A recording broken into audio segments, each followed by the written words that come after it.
Boa noite a todos. Nós vamos dar continuidade ao nosso estudo sobre algumas coisas novas que nós vemos na Palavra de Deus. Hoje o estudo é muito desafiante. É desafiante pelo seu interesse, pelo impacto que terá nas nossas vidas, iremos ver como, e também pelo facto de ser um assunto vasto. Sinceramente, seriam necessárias várias horas para nós falarmos com um pouco mais detalhe acerca deste assunto. E vamos tentar compactar este estudo em alguns minutos. E por isso nós vamos só fazer, tornar notório aquilo que achamos que é mais interessante e mais necessário nós termos conhecimento. De modo que a nossa fé e as nossas almas sejam edificadas. Então nós hoje iremos falar acerca da Nova Jerusalém. O que é a Nova Jerusalém? A Nova Jerusalém é uma cidade que um dia descerá do céu. Uma cidade preparada por Deus. E essa cidade tem algumas características que são, pura e simplesmente,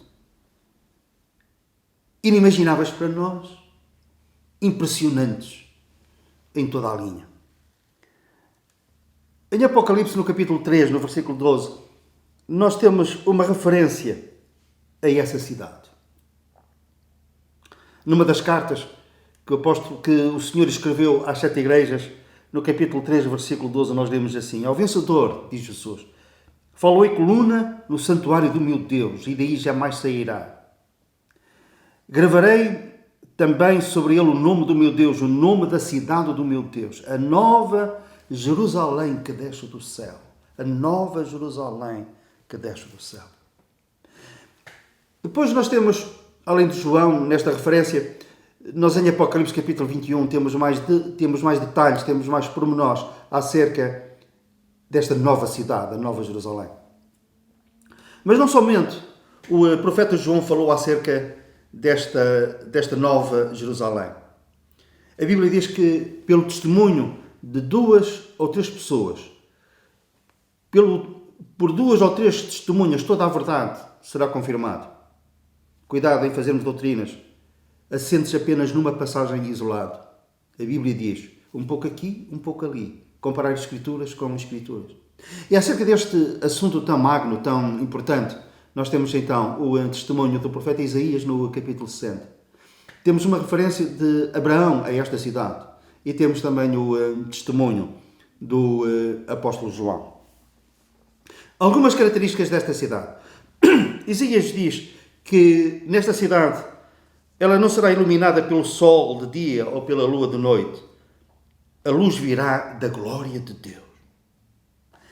E em Apocalipse capítulo 21, versículo 23, nós lemos: a cidade não precisa nem do sol nem da lua para lhe darem claridade, pois a glória de Deus a iluminou e o Cordeiro é a sua lâmpada. Em Isaías nós lemos, por exemplo, que os reis da terra irão prestar vassalagem, homenagem e adoração ao construtor desta cidade, ao Senhor. Abrirão os seus tesouros e levarão ouro e incenso. Ouro e incenso. Um pequeno, grande pormenor. Quando os magos visitaram o menino Jesus, em Belém, eles abriram os seus tesouros e ofereceram ouro, incenso e mirra. O ouro fala-nos acerca da glória de Deus. O incenso fala-nos acerca das orações dos santos. A mirra é algo relacionado com morte, sepultamento. E então, os reis da terra irão prestar homenagem e adoração ao Senhor, levarão ouro, incenso, mas não levarão mirra. Porquê? Porque aquele que morreu uma vez, o Senhor Jesus, e ressuscitou da morte, ele não voltará a experimentar a morte. Daí, durante este tempo futuro, os reis oferecerão apenas ouro e incenso, mas não oferecerão mirra. Isto fala-nos acerca da inspiração divina das Escrituras, entre outras coisas. Mas temos que avançar. Neste tempo, Israel será a cabeça das nações. Eis que te colocarei por cabeça e não por cauda das nações. Eles neste período de tempo, serão a cabeça das nações. E isto porquê? Porque Israel irá reconhecer aquele que um dia crucificaram como sendo o seu Messias. Irão olhar para aquele que traspassaram. E nesse tempo, como lemos em Isaías capítulo 60, versículo 16, saberás que eu sou o Senhor, o teu Salvador, o teu Redentor, o poderoso de Jacó.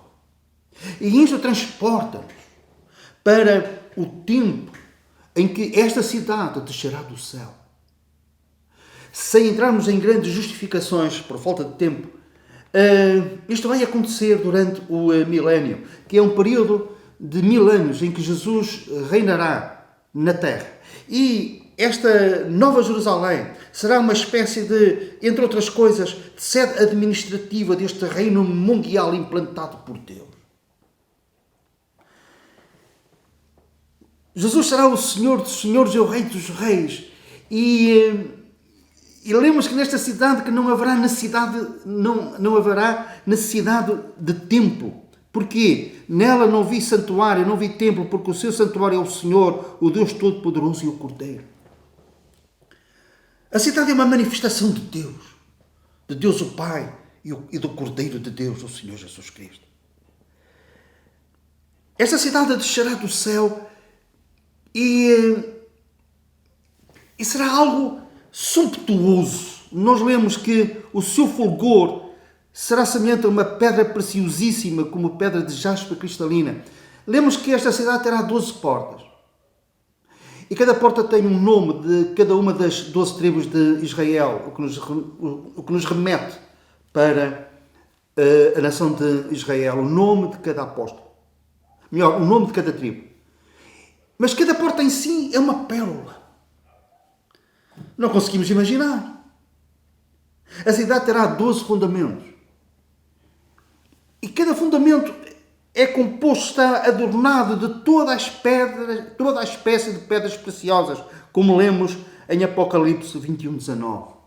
E já agora, cada fundamento tem o nome de cada apóstolo. Portanto, esta cidade que Deus preparou, que já preparou, porque lemos em Hebreus capítulo 11 que Deus já lhes preparou uma cidade. É esta cidade, que já está preparada e que um dia, no tempo de Deus, descerá do céu. Quem é o construtor desta cidade? Nós lemos em Hebreus capítulo 11, no versículo 10, que Deus é o arquiteto e o construtor. É as duas coisas. Ele desenhou esta cidade. Ele planeou esta cidade. E Ele construiu esta cidade. Qual é a sua forma? No versículo 16 de Apocalipse 21 nós lemos: a cidade é quadrangular, de comprimento e largura iguais. Isto é, ela terá a forma de um cubo. O comprimento, a largura e a altura são iguais. E a seguir nós temos as medidas desta cidade. Os estudiosos da Bíblia transportaram estas medidas para as medidas atuais, que nós hoje compreendemos melhor se nós falarmos em quilómetros. E para termos uma ideia, cada um dos lados desta cidade terá um comprimento, uma largura e uma altura de cerca de 2.500 quilómetros. Ouçam bem, 2.500 quilómetros. A distância de Lisboa a Paris, por via aérea, são cerca de 1.500 quilómetros. Por via terrestre, 1.700 e tal. Agora imaginem, por via aérea, em linha reta, Lisboa-Paris, 1.500 quilómetros. Esta cidade terá um comprimento de 2.500 quilómetros. Alguém debruçou-se acerca disso e disse que nesta cidade caberiam todas as pessoas que nasceram desde Adão e sobraria espaço. Um comprimento de 2.500 km, uma altura de 2.500 km e uma largura de 2.500 km. Quem é que entra nesta cidade? Apocalipse capítulo 21, versículo 27. Nela nunca jamais penetrará coisa alguma contaminada, nem o que pratica abominação e mentira, mas somente os inscritos no livro da vida do Cordeiro. Só os salvos é que vão entrar nesta cidade. Aqueles que passaram pela experiência de outra coisa nova, que a Bíblia chama de novo nascimento, que nasceram de Deus, que receberam Jesus como seu único e suficiente Salvador, que lhe confiaram as suas almas. Almas essas que foram purificadas com o sangue que Jesus derramou na cruz do Calvário. E quando isso acontece, nesse dia, nessa hora, nesse momento, quando nós nos convertemos ao Senhor, o nosso nome é escrito no livro da vida. E os que estão inscritos no livro da vida entrarão nesta cidade. Fizemos uma referência que esta cidade descerá do céu a quando? Do início do milénio. E depois, o que é que será feito desta cidade? Acabados os 1000 anos, a cidade desaparecerá? Não. Acredito plenamente que esta nova Jerusalém vai se manter, como diz a palavra de Deus, pelos séculos dos séculos. Lemos isso em Apocalipse capítulo 22, versículo 5. Então já não haverá noite, nem precisam eles de luz de candeia, nem de luz do sol, porque o Senhor Deus brilhará sobre eles e reinarão pelos séculos dos séculos. 1000 anos são 10 séculos. Séculos dos séculos falam já acerca de eternidade. Então, esta nova Jerusalém descerá do céu durante o milénio e vai se prolongar a sua existência pelos séculos dos séculos. Até porque há um outro versículo que chama a minha atenção de uma forma particular. Em Apocalipse capítulo 22, na continuação da narrativa sobre esta cidade, nós lemos no versículo 3, nunca mais haverá qualquer maldição. E durante o milénio há maldição. Mas depois nós lemos, e não haverá mais maldição. Durante o milénio há maldição. Sim, porque haverá morte. E a morte fala-nos de maldição. A Bíblia diz que durante o milénio a alma que pecar, essa morrerá. Aquele que deliberadamente escolher pecar, morrerá. Mesmo sendo um jovem com 100 anos, poderá morrer se pecar por escolha. Mas nós lemos que não haverá mais maldição. Porquê? Porque esta cidade que descerá do céu durante o milénio vai se prolongar na nova terra, que é um assunto que iremos falar no próximo estudo. Grandes coisas esperam o povo de Deus. Coisas que, mesmo lendo esta passagem de Isaías 60 e Apocalipse 21, que nos fala com algum pormenor acerca desta nova Jerusalém, mesmo assim, nós ficaremos muito aquém daquilo que será esta nova cidade, cujas portas estarão sempre abertas para entrarem aqueles que estão inscritos no livro da vida do Cordeiro. Nós iremos estar lá, presencialmente, de uma forma física.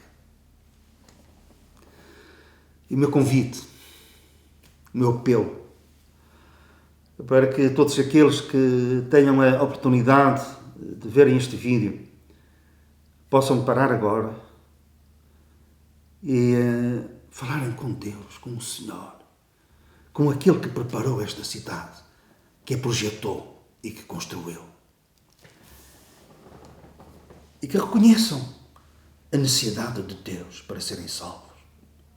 Devido aos nossos pecados, todos nós estamos debaixo da condenação de Deus e debaixo da sua maldição também. Mas podemos experimentar este tempo áureo, não somente durante o milénio, como também durante toda a eternidade, se nós confiarmos em Cristo como nosso Salvador.